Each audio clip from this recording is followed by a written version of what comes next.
जी students, आज की class में हम देखेंगे मोबिलिटी इफेक्ट्स। इससे पहले हमने लास्ट वीडियो लेक्चर में हमने देखा था कि मोबिलिटी क्या होती है, और हमने देखा था कि it's very important in semiconductor materials. फिर हमने ड्रिफ्ट करंट देखा था, ड्रिफ्ट वेलोसिटी देखी थी। तो ठीक है, बस इसके drift current density and then drift velocity, ये चीज़ें हमने लास्ट क्लास में देखी थी। और फिर हमने इलेक्ट्रॉन एंड होल मोबिलिटी को यूज़ करते हुए हमने करंट डेंसिटी का एक्सप्रेशन फाइंड किया था। अच्छा, तो हमने देखा था कि जो टोटल करंट डेंसिटी है वो इक्वल है E mu n n plus mu p E, that is average drift current density depends upon mobility of electron, mobility of hole and electric field and also electron concentration and hole concentration. तो ये values जैसे जैसे बढ़ती हैं average drift current increase होती है। अच्छा, इसमें देखें तो जो पैरामीटर आ रहा है मोबिलिटी म्यू एन और mu p, electron and hole mobility. तो अभी हम आगे देखते हैं कि ये मोबिलिटी फर्दर किन पैरामीटर्स पे डिपेंड करती है। ठीक है, तो लेट्स स्टार्ट। कि हमें पता है कि जो इलेक्ट्रॉन्स हैं वो they are in random thermal velocity, random thermal motion in a conductor, may be semiconductor material हो या मेटल हो। मेटल में सिर्फ इलेक्ट्रॉन्स होंगे, फ्री इलेक्ट्रॉन्स होंगे, जबकि सेमी कंडक्टर मटेरियल में इलेक्ट्रॉन्स भी होंगे और होल भी होंगे। तो अगर कोई इलेक्ट्रिक फील्ड नहीं है, that is if there is zero electric field, तो electrons and hole they are in random motion in a semiconductor material. अच्छा, अब जैसे जैसे टेम्परेचर इंक्रीज़ होता है तो उससे हम देखते हैं कि उनकी रैंडम मूवमेंट वो इंक्रीज़ होगी, तो उससे उनकी एक तो मोबिलिटी पे क्या फ़र्क पड़ेगा। ठीक है, और दूसरा ये कि अगर हम इलेक्ट्रिक फील्ड अप्लाई करें तो फिर क्या होगा कि फिर वो एक उनकी नेट एक तरफ उनकी मूवमेंट बनती है जिसको ड्रिफ्ट कहते हैं, और टेम्परेचर इंक्रीज़ करने से उस पर क्या फ़र्क पड़ेगा। तो जिस तरह फिगर में नज़र आ रहा है, देखें कि अगर ये टेम्परेचर है, एक्स एक्सिस पे टेम्परेचर है और वाई एक्सिस पे मोबिलिटी ऑफ होल्स और mobility of electron, in general इसको हम कैरियर कह देते हैं, चार्ज कैरियर। तो देखिए मोबिलिटी कैसे इंक्रीज़ हो रही है। जब टेम्परेचर इंक्रीज़ होता है तो इनिशियली हमारे पास क्या होता है कि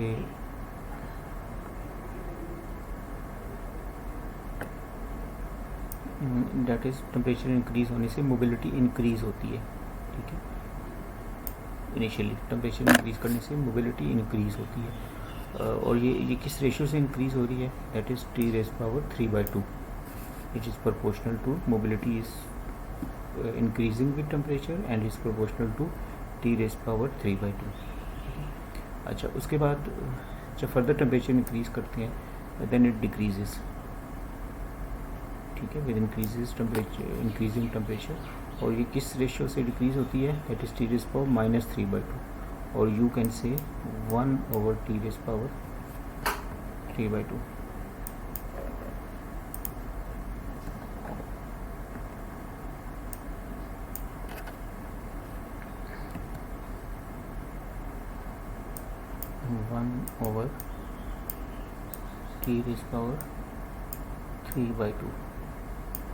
ठीक है, इनिशियली क्या था T⁻³², और इस रीजन में जो डिक्रीज़ कर रही है वो क्या है 1/T⁻³²। दैट टेम्परेचर इंक्रीज़ होने से मोबिलिटी डिक्रीज़ हो रही है, इनवर्सली प्रोपोर्शनल आगे।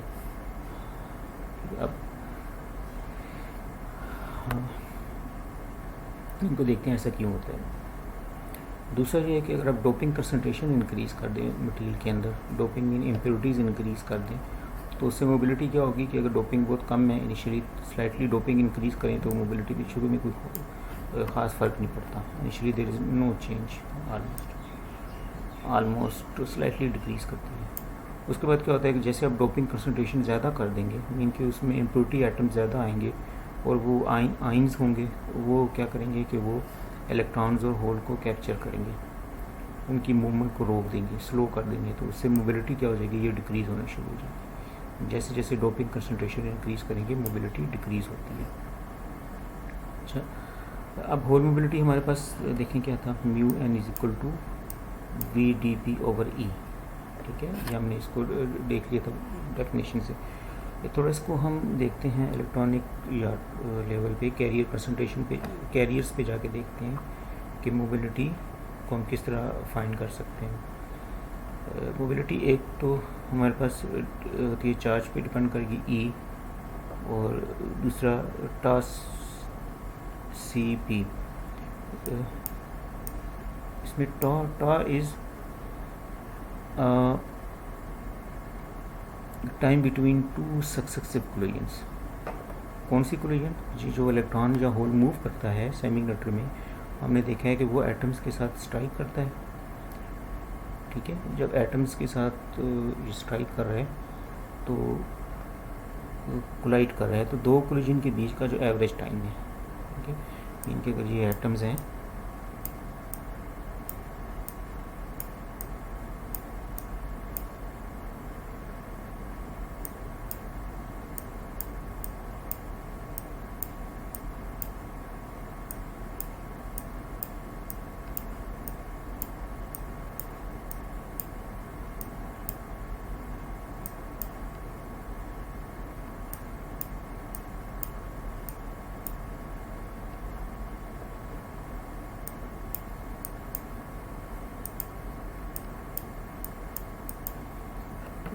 दूसरा एटम, और इलेक्ट्रॉन जो है वो यहाँ से या होल इधर से हिट करता है, ठीक है, फिर इधर हिट करता है, फिर इधर हिट करता है, फिर इस तरह हिट करता है, फिर इस तरह नेट इस तरह हिट कर रहा है। तो जो भी दो कोलिजन हो रही हैं, लाइक कि यहाँ कोलाइड किया और फिर यहाँ कोलाइड किया, ये इन यहाँ इस आइटम के साथ कोलाइड किया, फिर इस आइटम के साथ कोलाइड किया, तो इनके बीच का जो टाइम आएगा इस तरीके से सब का निकालें ये टाइम, तो जो एवरेज टाइम है उसको क्या कहते हैं,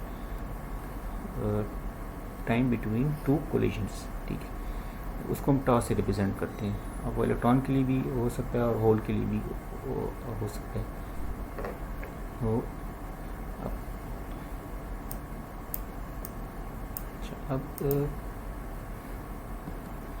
अब जितना ज़्यादा देखें टाइम ज़्यादा होगा, कोलिजन का टाइम ज़्यादा होगा बीच में इसमें, तो इसका मतलब है कि वो कोलिजन्स कम हो रही हैं, क्योंकि इलेक्ट्रॉन यहाँ से यहाँ तक जा रहा है, कोलिजन्स कम हो रही हैं, तो उतनी जो है वो इलेक्ट्रॉन ज़्यादा आगे की तरफ मूव करेगा। इधर आगे की तरफ मूव करेगा तो उसकी मोबिलिटी इंक्रीज़ हो जाएगी म्यू की। ठीक है, एक तो ये होगा। दूसरा हो गया एम पी स्टार, जिस पे मोबिलिटी है डिपेंड करिए, that is effective mass of, ये हम अभी होल की बात कर रहे हैं, तो अफेक्टिव मैस ऑफ होल। ठीक है, कि जितना होल का अफेक्टिव मैस ज़्यादा होगा उतना डेफिनेटली उसको मूव करना मुश्किल होगा, तो उसकी मोबिलिटी क्या हो जाएगी, कम हो जाएगी। सो मोबिलिटी, होल्स की मोबिलिटी हम कह सकते हैं E tau E charge of hole, tau C P is a collision between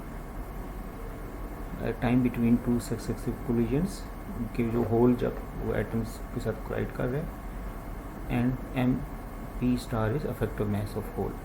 इस तरीके से अगर हम इलेक्ट्रॉन की बात करें तो उसमें भी ये आ जाएगा, mobility of electron is equal to E tau C N, tau C is वही time between two collisions of atom of electrons over effective mass of electron. ठीक है, अच्छा, अब हमें ये पता है कि इलेक्ट्रॉन का अफेक्टिव मैस, इसकी वैल्यू कम है देन होल के अफेक्टिव मैस से, सो इलेक्ट्रॉन की मोबिलिटी क्या होगी, फिर ज़्यादा होगी एज़ कम्पेयर टू होल। ठीक है, अच्छा, एक तो ये हमने मोबिलिटी का ये इफेक्ट देख लिया, जनरली हमने देख लिया कि वो अफेक्टिव मैस पे भी डिपेंड करती है इसमें।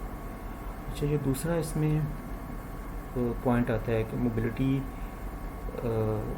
किस पे डिपेंड करती है, ज़ाहिर है ये मूवमेंट है ना, इलेक्ट्रॉन की मूवमेंट है, तो वो डिपेंड करेगी कि जो इलेक्ट्रॉन या होल है वो जब कोलाइड करता है एटम्स के साथ, तो अगर वो ज़्यादा उसको आगे हर्डल क्रिएट हो रही हैं, एटम्स ज़्यादा आगे इसको रोक रहे हैं या इम्प्योरिटीज़, तो वो फिर इसकी मोबिलिटी पर अफेक्ट होगा, मोबिलिटी कम हो जाएगी। सो इट मीन्स कि जो हमारे पास इन जनरल अगर हम कोलिजन की बात करें तो दो तरह की कोलिजन्स आ जाती हैं सेमीकंडक्टर मटेरियल में जो मोबिलिटी को अफेक्ट करती हैं। उसमें नंबर 1 इज़ फोनॉन और लैटिस वाइब्रेशन, ठीक है, दिस इज़ फोनॉन और लैटिस वाइब्रेशंस, लैटिस स्कैटरिंग के जो एटम्स उस मटेरियल के कुछ सिलिकॉन है, तो सिलिकॉन के अपने एटम्स क्या करें, वाइब्रेट कर रहे होंगे, तो उनसे इलेक्ट्रॉन और होल स्कैटर करेंगे। एक वो स्कैटरिंग होगी या कोलिजन होगी, एक ही बात है। और दूसरा जो है वो आयोनाइज इम्प्योरिटी स्कैटरिंग, कि उसके अंदर जो इम्प्योरिटी एटम्स हैं जो कि हम खुद भी ऐड करते हैं डोपिंग के लिए, उनसे भी जब स्कैटरिंग होगी तो उससे भी मोबिलिटी पे फर्क पड़ेगा। तो इन दोनों को अभी हम बारी बारी देखते हैं। एक कौन सी है, लैटिस स्कैटरिंग और फोनॉन स्कैटरिंग, ये एक ही बात है। लैटिस स्कैटरिंग और फोनॉन स्कैटरिंग जो एटम्स के साथ है। और दूसरा कौन सा है, इसको हम रिप्रेजेंट करेंगे mu L. Mu L is mobility due to lattice scattering. और दूसरा जो है वो है विद इम्प्योरिटी एटम्स के साथ, इम्प्योरिटी एटम्स के साथ जो स्कैटरिंग होगी, दैट इज म्यू आई। तो अच्छा, पहले हम देखते हैं ये फोनॉन स्कैटरिंग को ना, जिसको हमने यहाँ पे इस फिगर में देखें तो इसको दो पार्ट्स में हमने डिवाइड किया हुआ था। फर्स्ट पार्ट में मोबिलिटी टेम्परेचर के साथ इंक्रीज़ हो रही है, देन डिक्रीज़ हो रही है। ये जो डिक्रीज़ हो रही है ये basically due to photon scattering है, कि जैसे टेम्परेचर इंक्रीज़ होगा वो जो एटम्स सेमीकंडक्टर मटेरियल के अंदर जो एटम्स होंगे डेफिनेटली वो रैंडमली वाइब्रेट कर रहे हैं। टेम्परेचर इंक्रीज़ होने से उनकी वाइब्रेशन ऑफ एम्पलीट्यूड ज़्यादा हो जाएगी। जब ज़्यादा हो जाएगा तो वो एटम्स को ज़्यादा मूविंग इलेक्ट्रॉन जो होल्स के लिए ज़्यादा वो आगे हर्डल क्रिएट करेंगे, तो उससे मोबिलिटी कम हो जाएगी। तो इसका मतलब है कि जो म्यू एल है, म्यू एल वो उसका ये बिहेवियर है इसमें, ये वाली जो लाइन है, that is mu L is proportional to T⁻³ ठीक है, ये जो हमने यहाँ पे देखा था। अच्छा, दूसरा स्कैटरिंग कौन सी थी, इम्प्योरिटी स्कैटरिंग। इम्प्योरिटी स्कैटरिंग हमें पता है कि जब हम इसमें डोपिंग के लिए इलेक्ट्रॉन या होल्स इसमें इम्प्योरिटी आइटम जब हम ऐड करते हैं तो उससे ये होगा कि अगर बस ये प्योर क्रिस्टल है,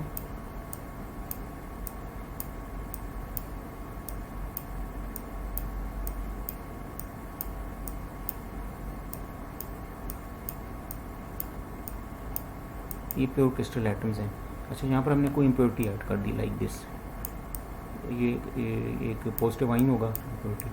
जब ये पॉजिटिव आइन होगा और जब इलेक्ट्रॉन इसके पास यहाँ आएगा तो उसके लिए ये क्या होगा, एक कैप्चर, इलेक्ट्रॉन को ये कैप्चर कर लेगा। ठीक है, एक पोटेंशियल हो गया ना, इसका पोटेंशियल है, उसमें इलेक्ट्रॉन या होल क्या करेगा, वो कैप्चर करेगा और यहाँ पर ज़्यादा टाइम स्पेंड करेगा, फिर आगे जाएगा। तो ये इसका मतलब है कि एक तरह की स्कैटरिंग होगी इम्प्योरिटी के साथ। इट मीन्स कि जो इम्प्योरिटीज के साथ स्कैटरिंग है वो उसका बिहेवियर थोड़ा डिफरेंट है। अच्छा, अब जैसे हम टेम्परेचर यहाँ पर बढ़ाते हैं तो उससे क्या होगा कि टेम्परेचर बढ़ाने से जो इलेक्ट्रॉन या होल है उनकी जो ड्रिफ्ट स्पीड है वो बढ़ जाएगी। वीडी एवरेज ड्रिफ्ट स्पीड क्या हो जाएगी, इंक्रीज़ हो जाएगी।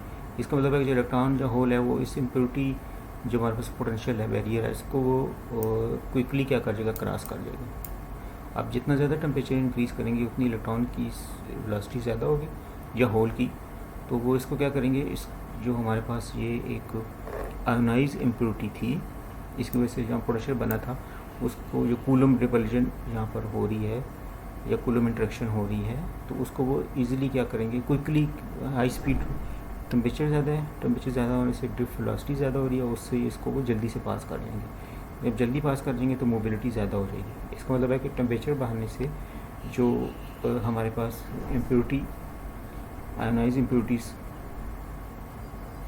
की वैसे जो मोबिलिटी है वो फैक्टर वो क्या हो जाता है, वो इंक्रीज़ हो जाता है।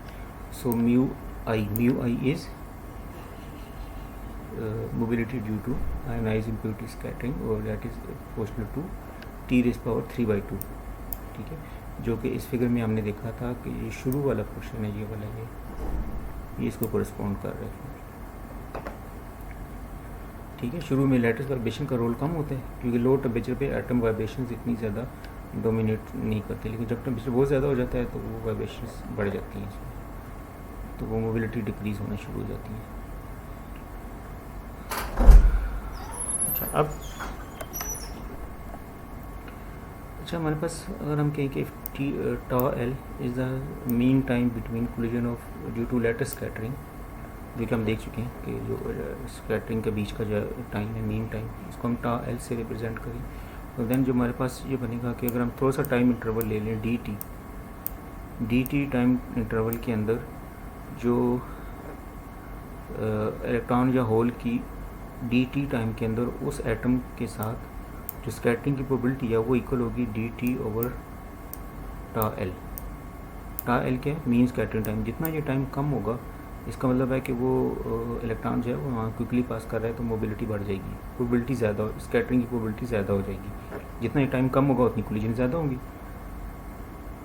वो कोलिजन ज़्यादा होगी तो उससे प्रोबेबिलिटी बढ़ जाएगी। और dt टाइम है कि वो जितना टाइम इलेक्ट्रॉन उस एटम के पास गुजारता है वो ज़्यादा होगा तो भी स्कैटरिंग प्रोबेबिलिटी ज़्यादा हो जाएगी। ठीक है, मैं फिर रिपीट कर देता हूँ कि जो स्कैटरिंग प्रोबेबिलिटी है इलेक्ट्रॉन की या होल की एटम के साथ स्कैटर करने की प्रोबेबिलिटी, वो एक तो dt कि जितना वो टाइम उसके पास ज़्यादा गुजारता है, अगर वो स्लो आ रहा है, vd कम है, वो स्लो आ रहा है तो dt बढ़ जाएगा, प्रोबेबिलिटी ज़्यादा हो जाएगी। और दूसरा ये है कि time between two collisions, time between two collisions ये होता है कि यहाँ से यहाँ, यहाँ से यहाँ, इस तरह ये यहाँ, अगर ये फास्ट मूव करे तो ये टाइम कम हो जाएगा, तो उससे स्कैटरिंग प्रोबेबिलिटी ज़्यादा हो जाएगी कि वो ज़्यादा स्कैटर करेगा एटम के साथ।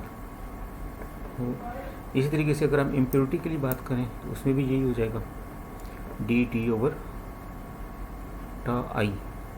तो जो टोटल स्कैटरिंग प्रोबेबिलिटी हो जाएगी एटम की विद लैटिस, जो उसके अपने एटम्स हैं उनके साथ और जो इम्प्योरिटी के साथ, वो हो जाएगी dt over tau is equal to dt over tau I plus dt over tau L। ठीक है, ये टोटल जो है वो प्रोबेबिलिटी आ जाएगी। और इससे अगर हम टोटल मोबिलिटी निकालें तो टोटल मोबिलिटी हमारे पास हमने अलग अलग देख लिया था mobility due to lattice vibration और आयनाइज इम्प्योरिटीज़। तो टोटल मोबिलिटी जो बनेगी 1 ओवर म्यू या net mobility 1 over mu is equal to 1 over mu I, that is due to impurity ionization, sorry ionize impurity scattering, और plus 1 over mu L is mobility due to lattice scattering. ठीक है, तो total mobility हमारे पास या net mobility इसकी equal आ जाती है। ठीक है, तो आज की क्लास में इस वीडियो लेक्चर में हमने देख लिया कि ये मोबिलिटी इफेक्ट्स वो स्टडी किया कि मोबिलिटी किन फैक्टर्स पे डिपेंड करती है। ठीक है, तो नेक्स्ट वीडियो लेक्चर में हम पढ़ेंगे conductivity of semiconductor materials. Thank you.